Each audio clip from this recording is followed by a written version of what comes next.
Hola, ¿qué tal? Bienvenida de nuevo a este canal de Vida Plena en YouTube y a este podcast que se llama Vivir es fácil con los ojos cerrados. Hoy vamos a hablar de un asunto que suele incomodar y se trata de la muerte.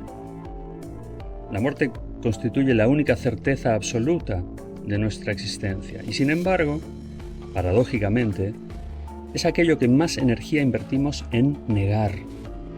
Esta contradicción fundamental estructura gran parte de nuestra vida psíquica y determina muchas de nuestras conductas, síntomas y defensas. Desde el psicoanálisis, Freud enseñó algo fundamental. El inconsciente no conoce la muerte, porque no puede representarla. Cada vez que intentamos pensar nuestra propia muerte, en realidad nos imaginamos como espectadores de ella, como si pudiéramos asistir a nuestro propio funeral.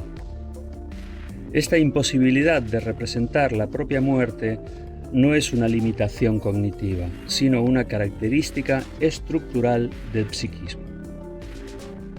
Sin embargo, en un nivel consciente, sabemos con absoluta certeza que moriremos. Esta certeza nos diferencia radicalmente de la mayoría de los otros animales. El ser humano es el único que sabe que va a morir, y este saber marca toda su existencia. El filósofo Martin Heidegger llamó a esto el ser para la muerte. Heidegger señalaba así que la muerte no es un evento que nos ocurrirá al final, sino una posibilidad que nos constituye en cada momento. Piénsalo, ahora mismo, mientras estoy grabando este podcast, ¿podría morir? Podría pasarte a ti, mientras escuchas. No sabemos cuándo vamos a morir.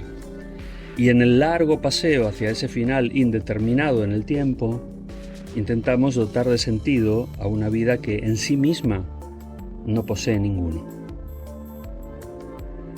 Ante esta certeza insoportable para muchas personas, el aparato psíquico despliega múltiples mecanismos de negación. La negación no es simplemente decir no pienso en la muerte. Es algo mucho más sutil, mucho más penetrante. Vivimos como si fuéramos inmortales. Posponemos proyectos, guardamos rencores, aplazamos conversaciones importantes como si tuviéramos todo el tiempo del mundo. Esta negación cotidiana nos permite funcionar, pero también nos aleja de una vida plena. La negación se manifiesta también en nuestras formaciones culturales. Las religiones, por ejemplo, pueden entenderse parcialmente como elaboraciones colectivas frente a la angustia que nos provoca la muerte. La promesa de una vida después de la muerte, de un reencuentro, de una continuidad del yo, son formas de negar la finitud radical. También hay que hablar de angustia y de represión. Primero Freud y más tarde Lacan distinguieron entre miedo y angustia. El miedo tiene un objeto definido. Le temo a los perros, al examen que tengo que dar esta tarde o mañana, le temo a que me despidan. La angustia, en cambio, surge cuando nos enfrentamos a la falta de objeto, a lo real que no puede ser simbolizado. Y la muerte es precisamente eso, lo real que escapa a toda representación. Esta angustia primordial es tan intolerable que debe ser reprimida constantemente. Pero lo reprimido, que se aloja en lo inconsciente, siempre quiere volver a expresarse. Es una de sus características principales. Entonces vuelve, pero con un disfraz. Vuelve en los síntomas, en los sueños, en los actos fallidos. Retorna en esa sensación de vacío que a veces nos invade sin razón aparente, en esa pregunta sobre el sentido de todo lo que hacemos. Y es verdad que la idea de la muerte no es muy parecida si la pensamos en nosotras mismas o en las demás personas. Curiosamente, podemos pensar la muerte de la otra con mucha más facilidad que la propia. Cuando muere alguien cercano experimentamos el duelo, ese trabajo psíquico complejo que Freud describió de manera magistral. El duelo implica aceptar que el objeto amado ya no está, retirar gradualmente la libido invertida en él y eventualmente poder investir con ella nuevos objetos, volver a interesarnos por las cosas del mundo. Pero la muerte del otro también nos confronta con nuestra propia mortalidad. Por eso los duelos son tan difíciles. No solo perdemos al otro, sino que perdemos también la ilusión de inmortalidad que compartíamos con esa persona. Existe una diferencia entre la negación necesaria que nos permite vivir y la negación patológica que nos impide vivir plenamente. Algunas personas desarrollan conductas de riesgo extremo, como si desafiaran a la muerte para demostrar que no les afecta. Otras desarrollan, por ejemplo, una hipocondría y convierten cada síntoma en una señal de posible muerte inminente, en un intento paradójico de controlar lo incontrolable.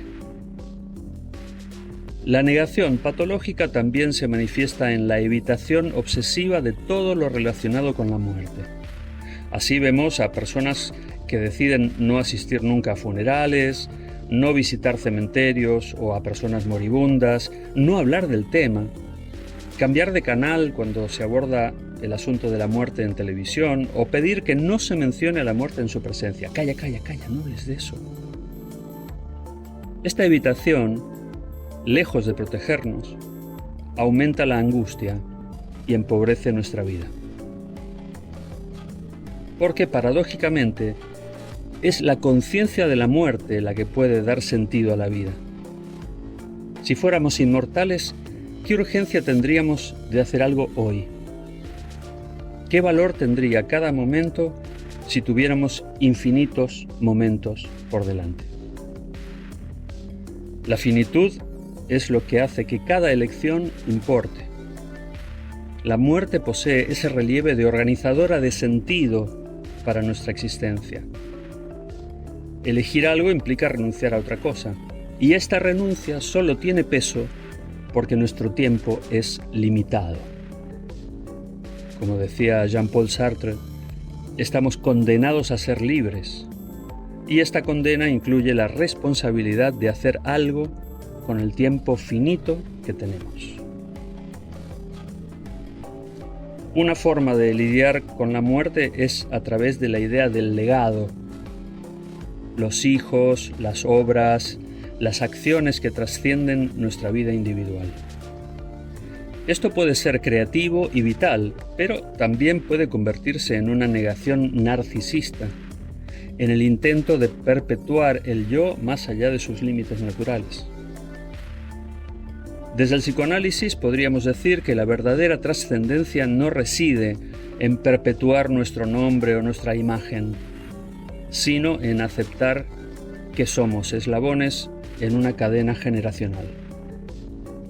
Recibimos de quienes nos precedieron y transmitimos a quienes nos sucederán, pero sin la ilusión de permanencia. Tenemos que ser capaces de aceptar que después de nosotras el mundo seguirá y no estaremos ahí para verlo ni para experimentarlo. La propuesta no es obsesionarse con la muerte ni negarla completamente, sino integrarla como parte constitutiva de la vida. Los filósofos estoicos hablaban de la mediatio mortis, la mediación sobre la muerte, no como ejercicio mórbido, sino como práctica de lucidez. De hecho, en muchos templos, los monjes meditan horas y horas sobre su propia muerte, como un paso más para romper la rueda del sufrimiento y trascender las ataduras que el miedo a la finitud suelen acarrear. Aceptar la muerte implica aceptar la pérdida, la separación, la impermanencia. Implica poder decir adiós poder soltar, poder dejar ir. Estas capacidades no son solo importantes para el momento final, sino para cada momento de la vida, cada etapa que termina, cada relación que se transforma, cada versión de nosotras mismas que debe morir para que nazca otra. Y finalmente diremos que hay una relación profunda entre la muerte y el deseo. El deseo en sentido psicoanalítico es siempre deseo de algo que falta, de algo que no se tiene. Pongamos un ejemplo tonto. Si mido 1,84 m, no puedo desear medir 1,84 porque eso ya lo tengo. Es mi estatura física. Luego, si la muerte es la falta radical, la ausencia absoluta, entonces el deseo está estructuralmente ligado a ella. Vivir deseando es vivir en falta. Es aceptar que nunca estaremos completas, que siempre habrá algo más allá. Y esta incompletud, lejos de ser una tragedia, es lo que nos mantiene vivas, en movimiento, en búsqueda. La muerte del deseo, la saciedad absoluta, sería en cierto modo una muerte en vida. Muchas personas que creen haberlo alcanzado todo aquello que soñaron, sucumben a una depresión. La certeza de la muerte y su negación no son opuestos que debamos resolver eligiendo uno u otro. Son dos polos de una tensión constitutiva del ser humano. Vivimos en esa tensión, entre saber y no querer saber, entre aceptar y rechazar, entre la angustia y la ilusión. Y quizás en esa tensión misma, en ese espacio intermedio, es donde realmente transcurre la vida humana. Hasta aquí lo que queríamos traerte en este episodio. Esperamos que te haya gustado. Si es así, te agradecemos que nos dejes un like, que compartas si crees que hay personas a las que les puede interesar el tema que hemos tratado hoy. Y si no lo has hecho todavía, que te suscribas al canal de Vida Plena en YouTube, dándole al botón de la campanita de suscribirte, para no perderte ninguno de los materiales que ponemos regularmente a tu disposición. Nada más, gracias por estar ahí y hasta la próxima.